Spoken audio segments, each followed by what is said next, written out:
Selamat siang, Pak Mas Agus dan teman-teman semuanya. Pada hari ini, kami dari kelompok Batubara akan menjelaskan tentang analisis ukuran dan uji endap apung atau SINFLUT. Nah, kami terdiri dari tiga eh, anggota. Yang pertama itu adalah Aura P. Fatoljana dengan NIM akhir 007, dengan saya sendiri Martin Irawan dengan NIM akhiran 28, dan Yasin Hadinata dengan NIM akhiran 24.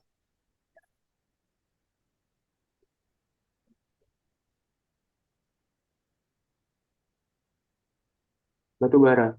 Batu bara atau kol adalah batuan sedimen yang secara kimia dan fisika adalah heterogen dan mengandung unsur-unsur karbon, hidrogen, dan oksigen sebagai unsur utama dan belerang serta nitrogen sebagai unsur tambahan. Dan lainnya itu senyawa organik pembentuk ash tersebar sebagai partikel zat mineral dan terpisah-pisah di seluruh senyawa batu bara.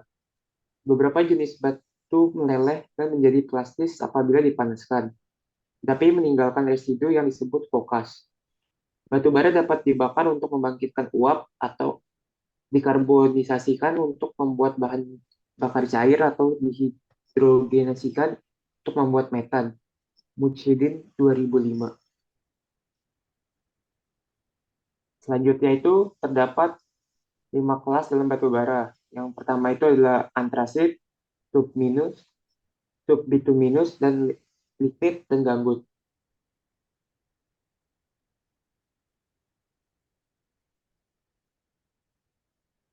Analisa ukuran batu bara.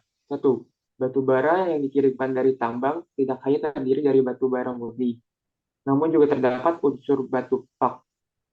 Ini pada dasarnya adalah kotoran dari batu bara itu sendiri. Selain itu, ukuran batu bara yang dibawa juga masih bervariasi, sehingga tidak sesuai dengan standar kebutuhan konsumen. Yang kedua, untuk menentukan ukuran batu bara dilakukan pada saat proses crushing batu bara di stockpile process plant dengan menerapkan sistem kontrol yang dilakukan oleh main controller. Lalu ada selanjutnya proses untuk menentukan kualitas ukuran batu bara.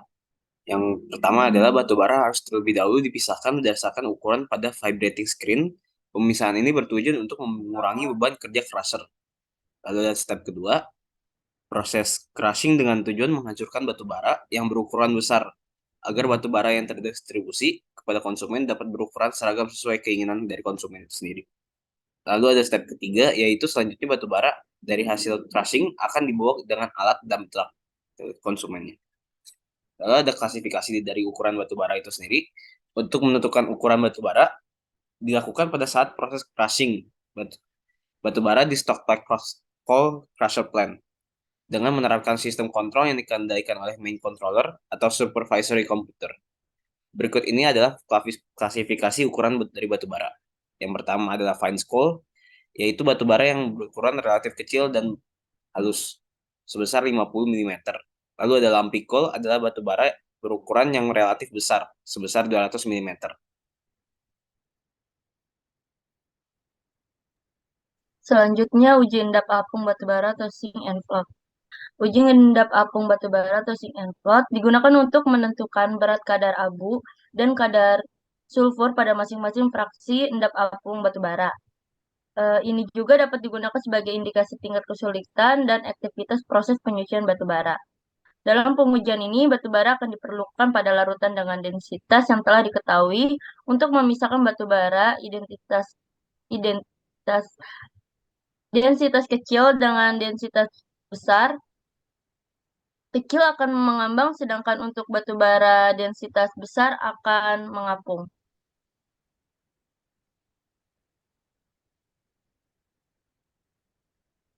Eh, Berikut ini skema uji endap apung batu bara yang sudah saya jelaskan sebelumnya. Next. Selanjutnya proses pengujian. Untuk batu bara dengan densitas tinggi akan diuji dengan misalkan terlebih dahulu partikel densitas kecil yang mengapung dengan partikel densitas besar yang tenggelam. Partikel densitas kecil mengapung tersebut akan diuji endap lagi dengan larutan fraksi densitas yang lebih kecil, sehingga didapat partikel yang mengapung lagi dan seterusnya.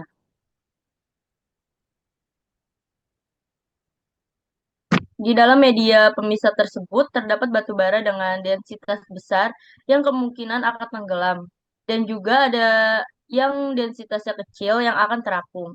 Berbagai macam larutan yang sering digunakan dalam uji apung yaitu yang pertama ada white spirit dengan densitas relatifnya itu 0,77.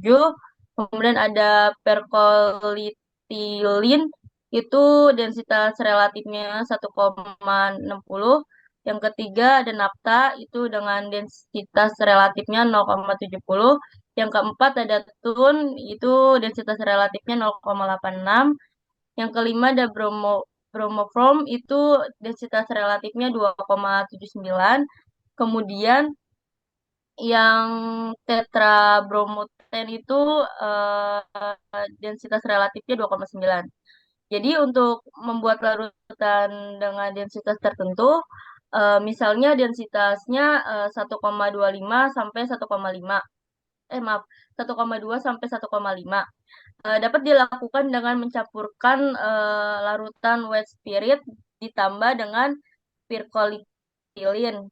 Kemudian beberapa fraksi densitas tertentu akan dibuat sehingga didapat distribusi berat kadar abu maupun kadar sulfur batu bara untuk batu bara. Next. Lalu selanjutnya adalah pencucian batu bara. Pencucian batu bara dilakukan untuk meningkatkan kualitas produk sesuai kualitas batu bara dengan kadar abu, sulfur, dan nilai kalori yang diinginkan dari kualitas batu bara itu sendiri. Lalu ada prinsip dasar pencucian batu bara. Prinsip dasar pencucian batu bara memisahkan batu bara bersih dengan batu bara kotor dengan memanfaatkan perbedaan densitas relatif yang tadi sendiri. Batu bara yang memiliki densitas lebih besar akan tenggelam di dalam fluida, dan batu bara yang memiliki densitas relatif lebih kecil akan terapung. Sebelum dilakukan pencucian batu bara kotor, harus diketahui terlebih dahulu distribusi identitas relatifnya. Artinya harus diketahui beberapa bagian dari batu bara tersebut yang merupakan batu bara dengan densitas yang relatif rendah, menengah, dan tinggi. Juga kadar abu dari setiap fraksi densitasnya. Sekian dari presentasi dari kami. Mohon maaf bila ada kekurangan kata dan kesalahan kata. Sekian dari kelompok kami. Terima kasih atas perhatian.